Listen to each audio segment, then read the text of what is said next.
کوئی مرد اپنی کھڑکی سے کسی دوسری عورت کو چھیڑے گا نہیں تو ہر مسلمان کا گھر محفوظ ہو جائے گا انشاءاللہ۔ آج ہمیں احساس تک نہیں ہے، بڑے دیندار بنتے ہیں، برقع پہن کر عورتیں عزت بیچ رہی ہیں۔ احساس ہے، اپنے محلے کی خبر رکھی ہم نے، پوری دنیا کو زکوٰۃ بانٹ دی، گھر کے قریب میں بیوہ متعلقہ عورتیں اپنے پیٹ کو پالنے کے لیے برقع پہن کر ہوٹلوں میں جا کر غیروں کے بستر پر پہنچ رہی ہیں۔ کیا جواب تو کیا مسلمان ہو تم اللہ کے یہاں؟ کہاں کی دینداری، کیسی دینداری؟ ان چیزوں کو روکنے کی ترکیب یہ ہے کہ ضرورتوں کو پوری کیجئے، ورنہ غریبی آدمی کو شرک اور کفر کے دروازے تک پہنچا دیتی ہے۔ انسان کی ضرورتوں کو تکمیل کیجئے۔ ہر مسجد کی ذمہ داری ہے کہ وہ اپنے محلے کی خبر رکھے۔ ہر محلے، پورے ہر مسجد کی ذمہ داری ہے، ہر مسجد میں بیت المال ہو، ہر مسجد کے اندر ایک بیت المال ہو۔ ہمارے محلے میں بیوہ کتنی، طلاق شدہ کتنی ہے، معذور کتنے ہیں، بزرگ کتنے ہیں، ریٹائرڈ کتنے ہیں، یتیم بچے کتنے ہیں، تاکہ وہ لوگ بھیک نہ مانگیں، ڈراپ آؤٹ نہ کریں، عزت عصمت نہ بیچیں، ان سب کو وظیفہ جائے، ان کو ایک مناسب جاب مل جائے، کام مل جائے، ان کی عزت و آبرو کا خیال کیا جائے۔ آج ان کی غریبی کا فائدہ اٹھاتے ہوئے مسلمان عورتوں کو لون دیے جا رہے ہیں اور سود کے نام پر ان کو لوٹا جا رہا ہے، اور وہ عورتیں جب پیسہ نہیں دے پا رہی ہیں تو ان کو ہوٹلوں میں بلا کر ان کی عزتیں تار تار کی جا رہی ہیں، اور ہم چودھری اور سیٹھ صاحب بن کر بیٹھے ہوئے ہیں۔ بولیے یہ سب ہو رہا ہے کہ نہیں ہو رہا ہے؟ بتائیے گراؤنڈ ریالٹی ہے کہ نہیں؟ یہ اس کو آپ روکیں گے نہیں، نسلیں برباد ہو جائیں گی، نسلیں برباد ہو جائیں گی۔ پھر آپ کہاں سے تیار کیجئے گا نسلوں کو؟ آپ کو تو اندر سے کھوکھلا کیا جا رہا ہے، اوپر سے بالکل ٹھیک ہیں آپ، اندر سے آپ کی جڑیں کاٹ دی گئی۔ لوگ کہتے ہیں بیٹیاں آج مرتد ہو جا رہی، نعوذ باللہ۔ نہیں، آج نہیں ہو رہی ہے۔ حضرت تھانوی کے سامنے حضرت تھانوی علیہ رحمہ سے کسی نے کہا حضرت فلاں آدمی کفر پہ مر گیا، حضرت نے فرمایا نہیں، کفر پہلے آئی تھی، ظاہر اب ہوا ہے۔ یہ جو مسلمانوں کی بیٹیاں مرتد ہو رہی، نعوذ باللہ، یہ مرتد وہ تو اظہار ہے۔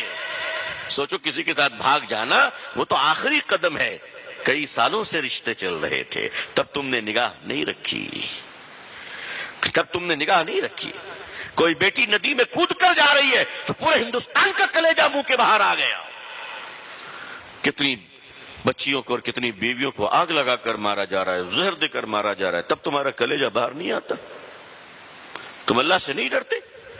اس لیے لوگوں، اپنی عورتوں کے اور بچوں کے حقوق کے تئیں اللہ سے ڈرتے رہو۔ خطبۃ الوداع میں، آخری خطبے میں، عرفات کے میدان میں اللہ کے آخری رسول صلی اللہ علیہ وسلم نے جو پوری دنیا کے مسلمانوں کو اور قیامت تک کے لیے مسلمانوں کو جو پیغام دیا ہے آپ نے، اس پیغام میں ایک جملہ یہ بھی ہے کہ لوگوں، اپنی عورتوں کے حقوق کے تعلق سے فکر مند رہنا، قیامت کے دن پوچھو گی تم سے۔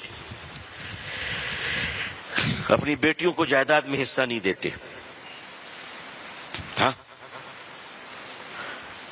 7 حج کر چکے ہیں، 15 عمرہ کر چکے ہیں، بیٹی کو حصہ نہیں دیتے۔ باپ مر گیا تو بھائی حصہ نہیں دیتا، جبکہ باپ کی جائیداد میں بیٹی کا حصہ ہے۔ یہ فیصلہ مولوی کا ہے یا اللہ کا ہے؟ بولو بھائی، اللہ کا ہے۔ یہ شریعت مولوی کی ہے یا رسول اللہ کی ہے صلی اللہ علیہ وسلم؟ باپ کی جائیداد میں بیٹی کا حصہ ہے، چاہے ایک کیل نکلتی ہو، ایک پتھر نکلتا ہو، وہ اس کو دو، اور اگر تم نے نہیں دیا تو سن لو لوگوں، تم تہجد گزار ہوگے، تم دیندار ہوگے، تم بیت اللہ جاتے ہوگے، تم کعبہ کے اندر گئے ہوگے، تم ملتزم میں چمٹ کر روئے ہوگے، کعبہ کا غلاف تم نے رکھا ہوگا، زمزم سے تم نے غسل کیا ہوگا، ریاض الجنہ میں تم بیٹھے ہوگے۔ ان سب کے باوجود اگر تم نے اپنی بیٹی کا حق نہیں دیا اور بہن کا حق نہیں دیا تو ڈاکو بن کر مرو گے، ڈکیت بن کر مرو گے۔ تمہارا شمار ڈکیت میں ہوگا، ڈاکوؤں میں ہوگا، خاندان میں، نسلوں میں آگ لگ جائے گی، اس مال میں کبھی برکت نہیں ہوگی۔ اس لیے عزیزان ملت، یہ مہم چلائیے کہ ہم اپنی بیٹیوں کا حصہ دیں گے جائیداد میں انشاءاللہ۔ ہماری بیٹیاں کیوں بھاگیں گی کہیں؟ اگر ہم انصاف کریں، اللہ ہماری بیٹیوں کے ایمان کی حفاظت فرمائے، اللہ ہم سب کے اور آپ سب کی بیٹیوں کی حفاظت فرمائے۔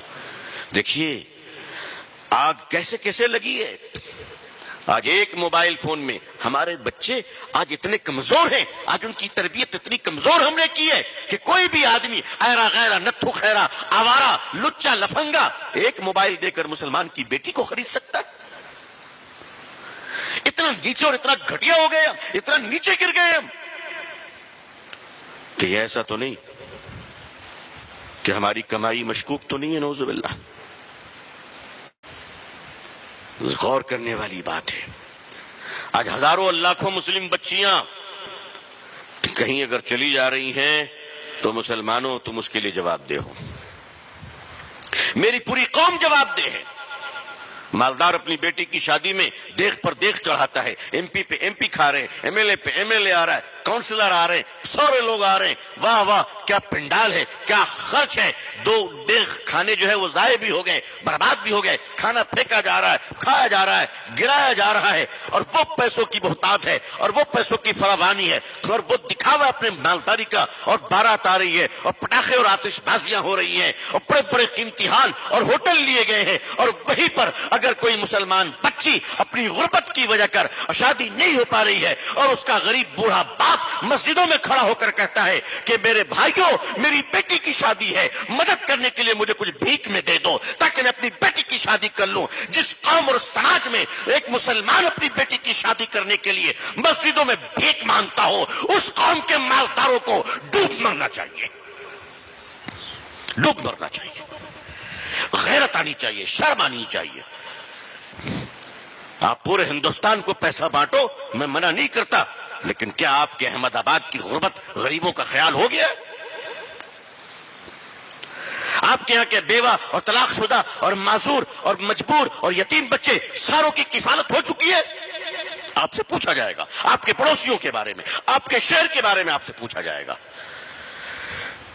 آج مالداروں کے بچے اسکول جاتے ہوئے 100 روپے کی چاکلیٹ کھا لیتے ہیں، وہی ہمارا غریب بچہ اپنے پیٹ کو پالنے کے لیے اسکول سے ڈراپ آؤٹ کرتا ہے اور پنچر کی دکان پہ کام کرتا ہے. ہمیں شرم نہیں آتی؟ ہمیں غیرت نہیں آتی؟